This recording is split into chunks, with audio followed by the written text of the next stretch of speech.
Growth isn't just in what you do, it's in what inefficiencies you're able to eliminate. My name is Fari, and in today's video, I'm going to be going through how tiny leaks destroy momentum and how to stop them, how we're basically thinking about this, and how we're implementing it inside Killer Chaos OS, which is our own internal operating system that governs how we're able to build backend systems. And like always, the main mission is to build that Killer Chaos OS mode, basically to log the decisions that we're able to make and also to solve problems as well. So instead of asking how to get this done more or how to get more done, we basically ask the inverse, which is basically saying, hey, what am I letting silently drain my time, focus, and leverage? Because most of the time, in my experience, the things that silently drain your time, focus, and leverage are the things that you need to be focusing a lot more time on, because they ultimately, allow you to take this inversion thinking mindset to say, hey, let's not focus on things that will ultimately help us grow. What if the things that will ultimately help us grow are the things that we need to stop?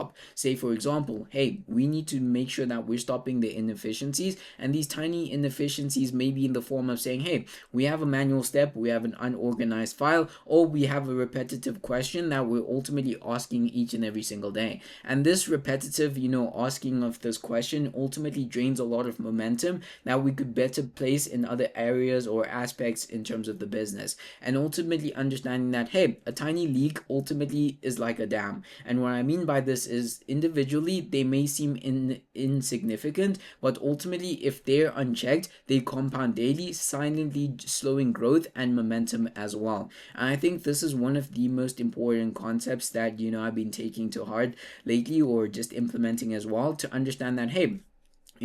let's take an inversion thinking mindset to say, hey, in as much as we want to grow and we want to focus on growth and we just want to make sure that we're building in every single facet, we need to start asking the questions of saying, hey, what is actively stopping us from growing? What are the things that we are not seeing or thinking about, that we may not think about in terms of growth, but are ultimately slowing us down? And how are we able to stop these? Because ultimately they're going to compound. And if you know me, I like to speak about the compounding effect in every single facet, because I think most things form as a part of that compounding effect. You only just get to see the tail end of it when you start to realize. And I think it's mostly just taking the approach of saying, hey, we understand that this exists. How can we basically take an approach of saying, hey, we want to make sure that we stop this, we spot it, number one, and we're able to stop this before it compounds daily. Because these small energy leaks and these small tiny leaks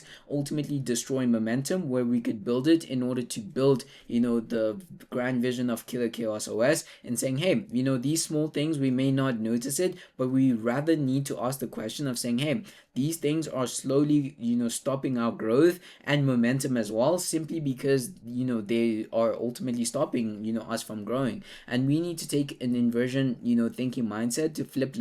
to basically flip the lens and saying, hey, let's not optimize for new actions, let's eliminate the things that snap our energy, that ultimately take the energy out on a day-to-day basis in terms of what we're able to do. So this can be simply just saying, hey, an unorganized file is plaguing what we're doing on a day-to-day basis. Let's ultimately ask the question of saying, hey, instead of creating new files that ultimately we need to quote unquote grow, what if we look at the files that we already have and ask the question of saying, hey, how are these SOPs or these files that we have at this present moment in time stopping our growth in terms of innovating and saying, hey, what are we doing with our own internal operations that is ultimately stopping our growth? And asking from that mindset and saying, hey, what if the questions that we need to ask don't stem from saying, hey, how do we grow a lot more, but rather how do we stop what is happening within and ultimately grow from that? And I think that ultimately builds that mode of saying, hey,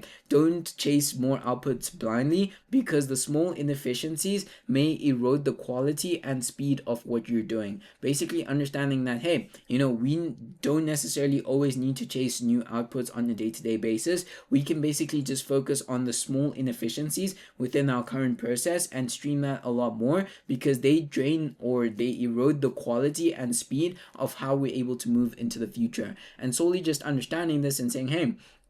we need to take a keen approach in order to solve this, because if we don't solve this, this is ultimately going to compound, and we don't want that compounding effect to ultimately snowball, because these small inefficiencies will just ultimately be a bigger problem down the line. And ultimately understanding that, hey, we don't assume minor friction doesn't matter, because each and every single friction does matter. It just basically becomes a question of how are we basically able to solve these small friction points that may arise, because designing systems that prevent these micro drains, ultimately we need to make sure that we're designing them before they ultimately snowball. Like, for example, you could say, hey, I'm a business owner and I want to run my business and I want to attain new clients, but ultimately you have a list of thousands of people that never have came back and spent more money in your business, whereas you say, hey, we need to focus on growth, so let's just spend more on ads, let's just spend more on marketing, when the question you should be asking of taking an inversion thinking mindset of saying, hey, we have all this leads list, we have all these people that have bought from us before, how do we re-engage them and just get them to buy from us again? And that is much easier, because you're able to slow down how much you're spending, or reduce how much you're spending through a simple email, because they already you already have their details captured. And then ultimately becomes a question of, hey, how do we re-nurture the people that have bought from us again, so that they ultimately understand that, hey, we're still there for them and they need to also kind of buy from us again. And ultimately saying, hey, we could be spending more money on acquiring new clients, but ultimately that is more expensive, rather than taking a look at our current database of clients and just focusing in on that, because we can do that in-house, rather than going out and then ultimately spending more money hiring someone else to get more clients, and that ultimately drains what it is that you're actively building. And then understanding that, hey, these small inefficiencies as well can ultimately snowball, but how are we able to then basically combat this, and saying, hey, the high leverage moves is in order for us to see the inefficiencies and not look at it from an occasional friction point, because as a compounding tax, this ultimately works as a compounding tax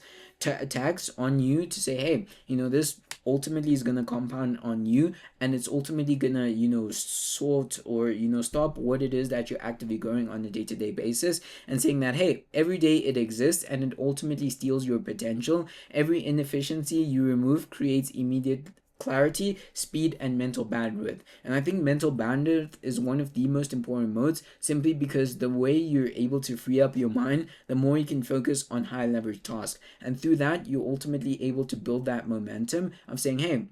we need to audit all the tiny leaks that are happening within our day-to-day basis, because through that we're then going to be able to understand that, hey, we can ultimately improve on this specific aspect of the business or in our personal life. Because in other words, your growth doesn't matter or doesn't focus on what you add, but it also matters on what you stop allowing. Basically asking the question of, hey, what are we allowing and what are we stopping to allow, and ultimately seeking growth through that, and understanding that, hey, we can grow in many different ways, and we can ultimately stop these small inefficiencies that ultimately hinder us from growth, because real opportunity may not come from the sources that we think they come from, and these small inefficiencies ultimately stop us from getting to where we need to get to. And through just stopping this, we're then able to scale our operations. And into the future, I know we're going to get so many things wrong, but ultimately we're going to get just keep pushing the needle forward on a day-to-day basis, and make sure that, hey, we're going to get things wrong, we're going to stumble, we're going to make mistakes on a day-to-day basis, but the things that we're going to get right, we're going to make sure to hit them home and ultimately just run with it. And I know today was a bit of not the best of days in terms of recording, but